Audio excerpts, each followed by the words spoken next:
Welcome to TRIVI-yeah. I am your host, Dean Felix. This is the podcast where you can learn something new, feel good about the things you already know, and draw a horse from memory. I know you can do it. Get working on that horse. It's going to look so good. But you better hurry because not only is this episode late, it's also super short. That's right, guys.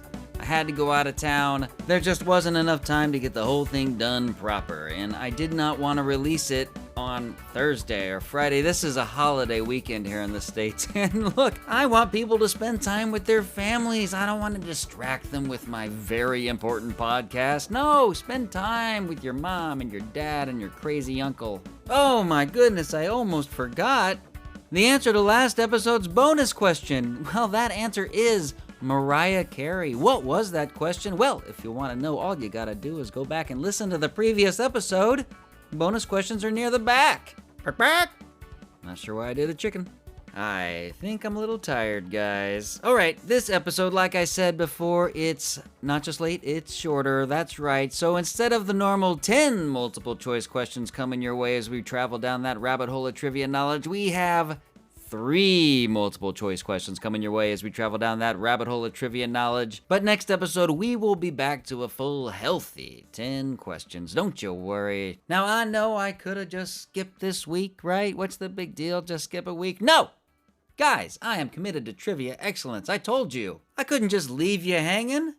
It's the holidays. All right, what's left? Oh yeah, like, subscribe, do all that, whatever. Let's just get to it, shall we? It's time to play a little TRIVI-yeah! Right after this.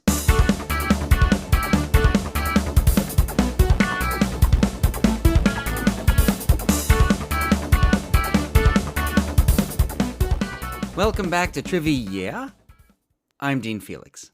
This is Thanksgiving weekend here in the States, and if you are not familiar, this is a holiday where families gather together for a traditional dinner of turkey, cranberry sauce, mashed potatoes, green bean casserole, rolls, yams, pumpkin pie, wine, divisive political talk, and we wash it all down with a heapin' helping of American football. The holiday originated with a shared meal between English settlers, aka pilgrims, and the local Wampanoag tribe. What? Wampanoag? I'm gonna look up how to say that real quick. Hold on. Alright, I'm back, and I was close. It's Wampanoag. So it was the English settlers and the local Wampanoag tribe in 1621 as they all celebrated a successful harvest together. That's nice. The colonial nature of Thanksgiving has led to some bad feelings about the holiday, which are sure to be discussed at many Thanksgiving dinner tables right around that third glass of wine. Before the football. Hey, yeah, all right, football. But regardless of how you might feel about the holiday, I think we can all get behind the idea of taking a moment to be thankful for the positive things in our lives. Personally, I've had a fairly tumultuous year, filled with some difficult life events that I won't go into right now, mostly because I don't want to waste any content that I can use in future episodes down the road. I mean, if you don't exploit your personal pain for clicks, what are you even doing? It's all about that content, baby! So, this exercise of focusing on the positive is a welcome one for me. Not an easy one, but a welcome one. And since this is a short episode, I will narrow down my list to just one thing that I am thankful for. Maybe not a big surprise, but it's this show. It's only a handful of episodes old. The audience is still intimate, but I'm so proud of it.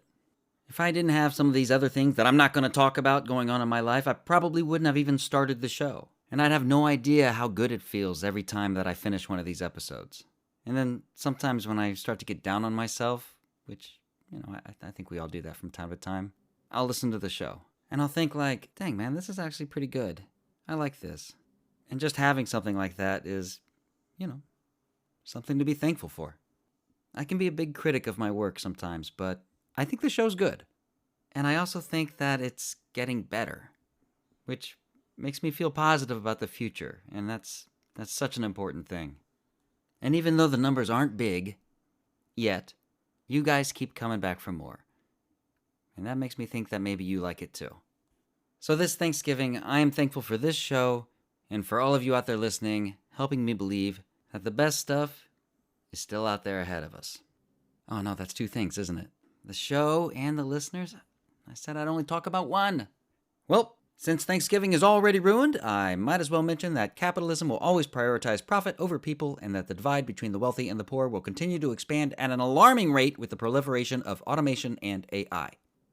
That being said, who's excited about the Black Friday sales? It's time for question one. Time for question one. It's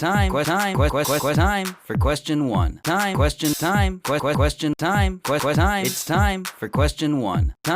Black Friday is the day after Thanksgiving, and it got its name because this is traditionally the first day of the year that retailers start to make enough money to get out of the red and into the black. Christmas season begins well before Thanksgiving these days, just ask my mom, who's been watching Christmas movies for well over a month now, but Black Friday is the official start as far as shopping is concerned. Many retailers like to offer doorbuster Black Friday deals where items are at a special discount for as long as they stay in stock, leading to customers camping outside stores overnight so they can rush in as soon as the doors open. This has infamously led to many instances of bargain-induced violence. On Black Friday in 2008, around 2,000 shoppers in Valley Stream, New York were waiting outside of a major retailer for it to open at 5 a.m. When the store opened, the large crowd pushed forward in a rush to get inside out of the cold and get those deals, breaking the door down and trampling a poor employee to death.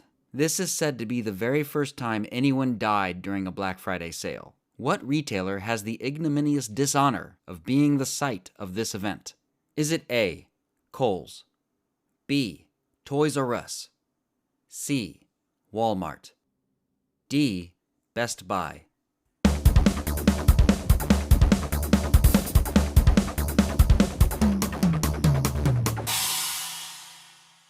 The answer is C, Walmart. If you guessed B, you were very close. Later that same day, 2 people would be fatally shot at a Toys R Us in Palm Desert, California. You know, one might say that Black Friday violence is a metaphor for capitalism. But much like hundreds of shoppers' feet to a Walmart employee's face, I'd say that metaphor is a little on the nose. No need for excitement or hullabaloo. It's just question 2. Going by revenue, Walmart is the world's largest company, with over 2.1 million employees, so hey, good luck trampling all of them. Walmart was founded in 1962 and is still headquartered in Arkansas, the state where Sam Walton opened his first Walmart Discount City store, as it was called at the time. Now you can find Walmart stores not just in the US, but in countries across the globe. One of the biggest criticisms of Walmart is that it kills small businesses with its ability to offer lower prices than the mom and pops can afford. This is exactly what happens in an episode of South Park from 2004, where the boys had to fight against a barely fictionalized version of Walmart before it took over their entire town. The plot of this episode parodied a 1983 Disney movie, which was based on a Ray Bradbury novel. What was the name of this episode of South Park? A. Something Walmart This Way Comes. B. Fairest Price, $4.51. C. The Walmart at the Top of the World. Or D. Walmart Needs Moms.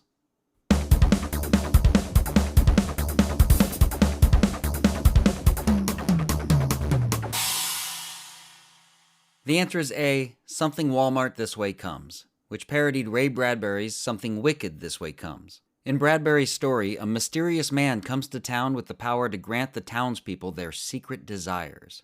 Wait, what? No, hold on. No, that's Stephen King's Needful Things. Actually, it's both.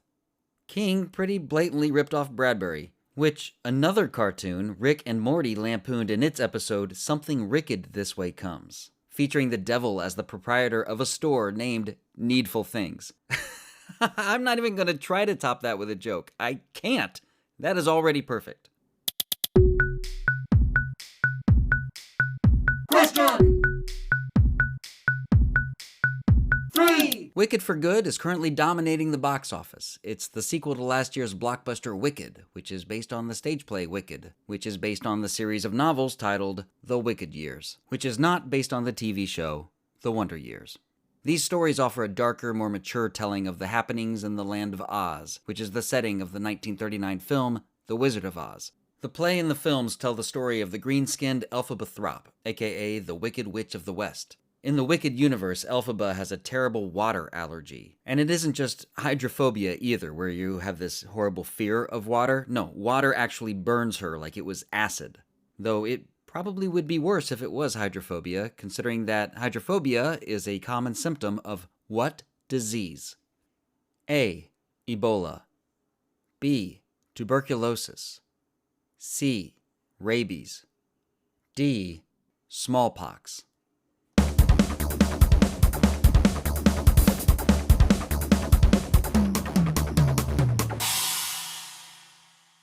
The answer is C. Rabies. Even if Elphaba did have rabies, it's pretty hard to catch it from another human, so if you're worried about getting rabies, Toto is the one to avoid.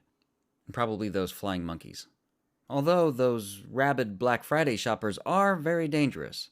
So if you are out shopping for deals at your local Walmart, or worse, working at one, please be careful.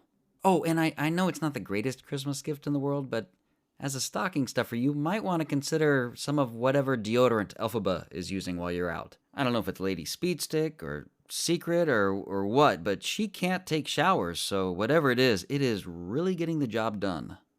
Bonus, bonus, bonus, bonus, bonus, bonus, bonus, bonus, bonus, bonus question time.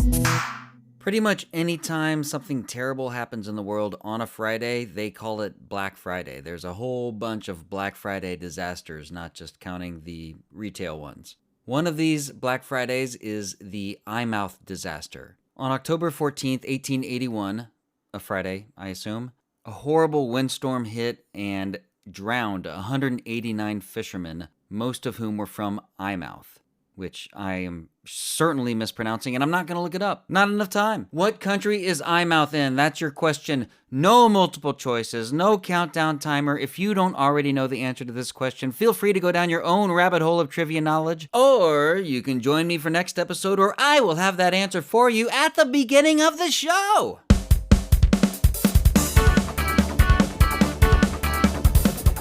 And that's the end of the extra short episode. Thank you guys for listening once again. Really do appreciate it. If you would like to email the show, you can. TRIVI-yeah@gmail.com. If you'd be so kind as to like, subscribe, follow, do all of that wonderful stuff that helps this show continue to grow, I would really appreciate it. Hope to see you back here next episode where we will have our full regular allotment of 10 questions coming your way. Hey, but if you got all 3 questions right, hey, that still counts as a perfect score, all right? You earned that. Be proud. Everything you've just heard, including all the music and interludes, was written and is produced by me. I am, of course, your host, Dean Felix. Be best, everyone, and please remember, TRIVI-yeah is a quality yarn production. Forgot!